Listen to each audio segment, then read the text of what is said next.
It's MemeMoto. Ang MemeMoto of the week. All right. Actually, maraming meme.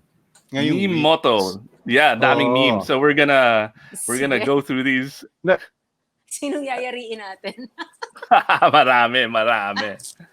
Napuputok ba? Take it away, Buck. Hello, Buck. Anyway, international. Medyo naririnig niyo ako? Nawala? Yep. Ayan, loud and clear. Meron. Okay. Game. Na medyo international. Medyo pang international tong meme natin ngayon, lalo na yung first meme. International na meme. International na meme. Kasi nasa internet. Tunay na rider goes global. Ngik. Hindi naman international yan eh. Oo nga eh. So, SLEX.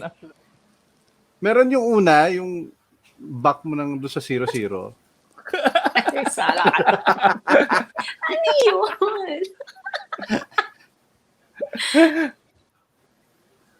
Mo nagahang. Point out.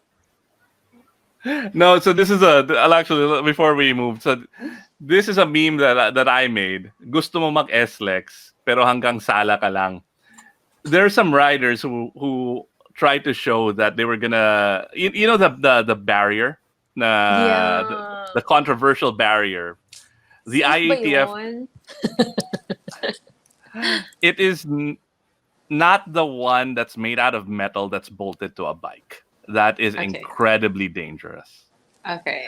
So this picture of two guys with helmets on monoblock chairs in front of an electric fan was just so hilarious. It went a bit viral. So yun, I made it. Gusto mo mag-SLEX. Okay. Pero hanggang sala ka lang. All right.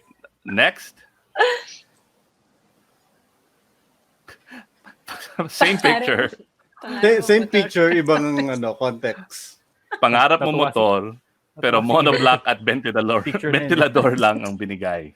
Okay na yan. Then you can make motorcycle noises while on the chair. Vroom. Oh, kung nakaganon yung electric fan. Diba? All right, next. Oh, this is something that I saw on Senator JV's feed.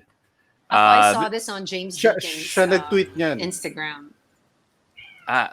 So this guy, he's just putting on the shield just so that he won't get fined. He knows that it's not gonna protect him or the back ride against the COVID. Against the COVID, it'll protect him against getting preyed upon by law enforcement agents. Hindi kayo guys. Enterprising. Ano bang take nyo dyan? Your honest take. Actually, so the format of this section is really we show the funny stuff and then we kind of dive deep into the more serious things, like what is our take, right? I think we have one more of this, and then we can jump into the deeper conversation with Tina. Yan. Oh my God. Teka, hindi ko kinaya. Winner kay Tina. Actually, medyo advanced to. Medyo advanced. Parang natutulog lang. niya na yung burol niya. Tama. Para pag na-accident siya. Oh, yun na yun. Nakabarong pa. So it's a guy. The close-up is a guy na barong. Mukhang nasa loob ng kabaong. And it's actually a guy who's carrying a motorcycle shield. All right. Okay, next.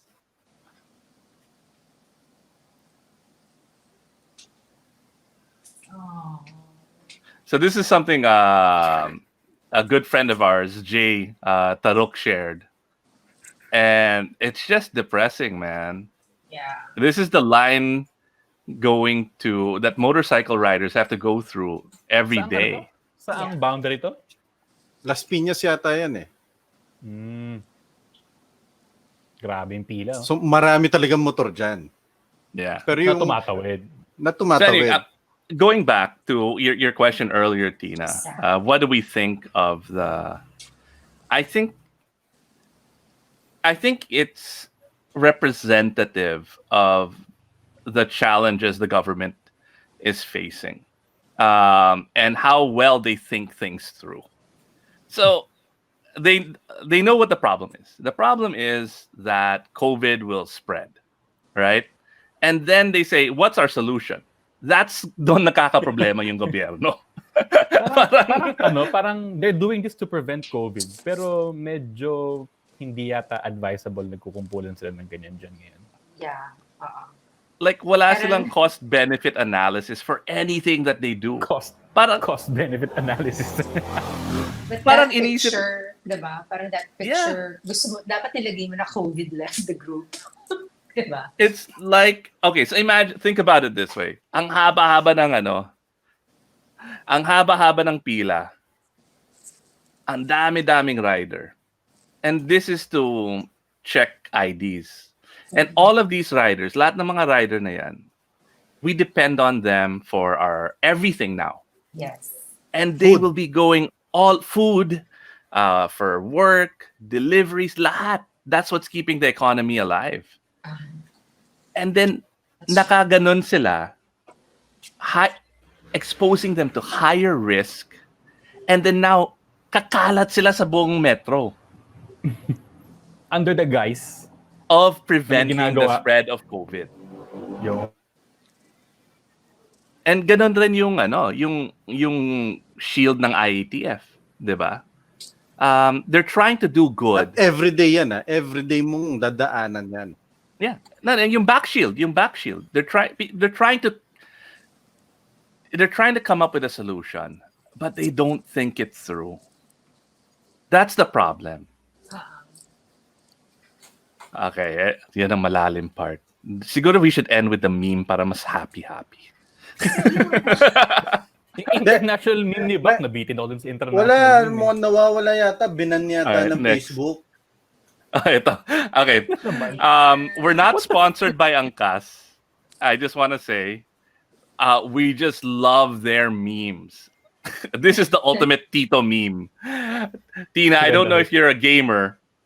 I'm And not. if you- Okay. So, Jolly, please explain this meme. Paano ko i-explain to? Red Alert 2,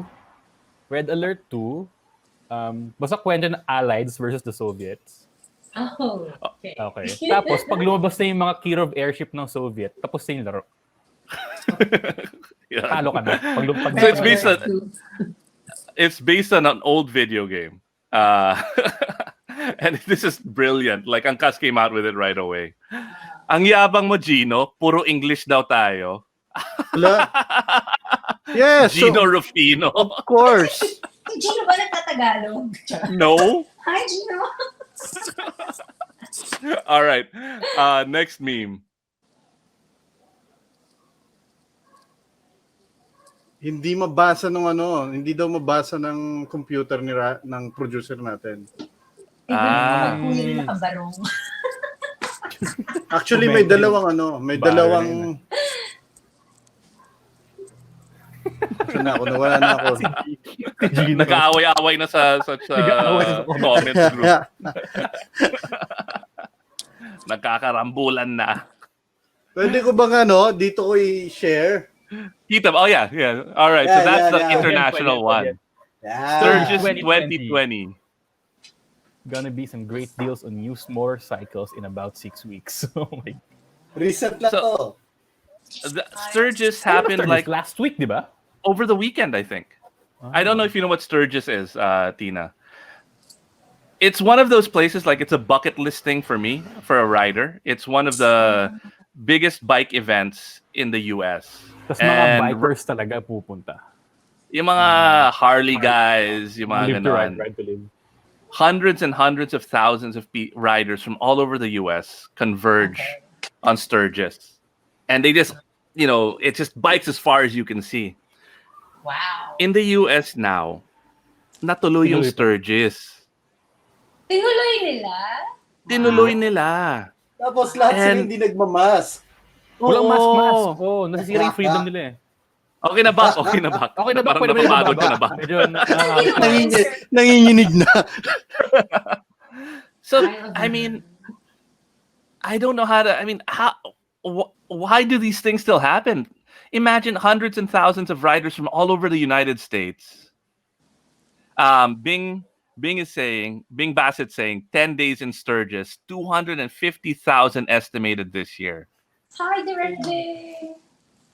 250,000 from all over the US with no masks in close proximity, and then they will now leave Sturgis and go back home. Go back to their states. No, Wala wala ba yung mga mask. spring breakers? Natatandaan nyo? Yung mga spring Yo, breakers. Parang mga boomer na spring breaker sila. Yun ang problema, actually. Karamihan na mga sa Sturgis are boomers. Boomer. They're higher risk people. Oo, okay. So, tignan natin kung ilan ang cases sa bago. At saka kung Grabe. kailan magsasale yung mga motor nila. Wait, saan ginawa? Saan ginawa itong Sturgis na to? Yung pangalan ng town, Sturgis. Sturgis. Okay. So, no, I know, but I've never been. But what we want to do is Isle of Man. Isle of Man. That's Isle of right. Man. Oh. Ibang klase. dream. Ibang klase. Ano yun? Grabe yun. Ano yun? Oo. 200 years of Isle of Man.